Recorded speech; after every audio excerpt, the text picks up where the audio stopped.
Welcome to Emergency Office Hours. I'm Danny, and today I wanted to make a video on distributive shock.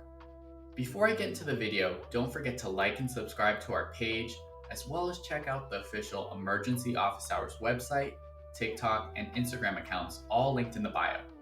Let's get started. Before I talk about distributive shock, it'll be helpful to go over what shock actually means. A lot of times, nurses will confuse shock as synonymous with low blood pressure, but its definition goes beyond that. Shock is any situation where cardiac output is not adequate in meeting end organ perfusion needs. You can have low blood pressure and still be perfusing major organs, like your kidneys or GI tract, but when you cross over the point where you can no longer sustain the oxygen needs of these organs, you are now in shock. And if left untreated, these organs can fail, and the patient can enter multi-organ dysfunctional syndrome and even suffer death.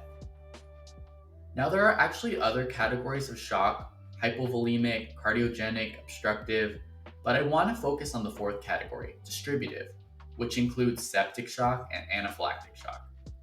For the other categories of shock, my previous definition still stands true. Cardiac output is not adequate in supporting end organ perfusion. It's just the way each category reaches this problem is different. With distributive shock, the problem is not the amount of blood volume the patient has. There's no volume loss from bleeding or vomiting. Instead, it's a problem of how blood is distributed within the cardiovascular system. Here you have a normal cardiovascular system, with the heart that pumps blood into the arterial system, which leads to the capillaries. This is where organ perfusion occurs. And then after this, blood is then returned to the heart by the venous system. While the arterial system is a high pressure system, which is why you can palpate your peripheral pulses, the venous system is a lower pressure system that uses valves and your muscles' movements to help pump blood back to the heart. I'm going to use the example of septic shock for this video because it's likely the most common form of distributive shock you will see in hospitalized patients. With septic shock, you have a pathogen, like a bacteria, that has entered the bloodstream and progressed into a major systemic infection. To fight this infection, the body's immune system will initiate this inflammatory cascade, which causes some degree of vasodilation to help your white blood cells mobilize and fight the infection. But because this is a major systemic infection, the immune system goes into overdrive. This new depiction of the cardiovascular system shows distributive shock, which is characterized by increased capillary permeability and that excessive vasodilation that I mentioned. The inner lumen of the blood vessels dilate, and all of a sudden the pressure in your venous system, which I mentioned is already a low pressure system, drops. Now it's a problem of hemodynamics, because as venous return to the heart drops, so does preload and stroke volume.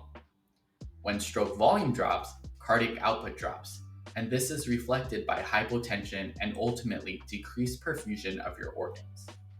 So how do we manage it?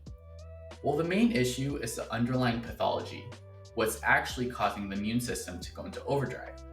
That's what we have to correct. For sepsis, it's some infectious agent, so we give antibiotics to kill the bacteria. But for anaphylaxis, it's an exposure to a major allergen.